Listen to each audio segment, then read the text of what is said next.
वर्ग 5 ते 10 साठी महत्त्वपूर्ण मॉडेल आहे, म्हणून याला आपण नाव दिलेलं आहे मल्टीपर्पज मॅथमॅटिकल मॉडेल। याच्यामध्ये आपल्याला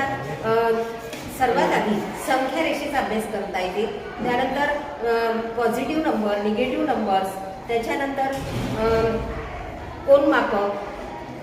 मापने मिळू शकते, त्याच्यानंतर सर्कलमध्ये आपण सर्कल कोणतं आहे, त्याच्यानंतर त्याची त्रिज्या कोणती आहे, व्यास कोणता आहे हे आपण याच्यावरून घेऊ शकतो। त्यानंतर धनसंख्या, ऋणसंख्या, समसंख्या, विषम संख्या, त्याच्यानंतर कोन मापक, संख्या रेषा, आलेखाचा एक्स अक्ष, वाय अक्ष, त्याच्यानंतर त्यामध्ये आलेखाचे क्वाड्रंट 1, क्वाड्रंट 2, क्वाड्रंट 3, क्वाड्रंट 4, त्याच्यानंतर विरुद्ध संख्या, त्याच्यानंतर केंद्रीय कोन, अर्धवर्तुळाचं माप किती असते, 180 असते, त्याच्यानंतर आंतरलिखित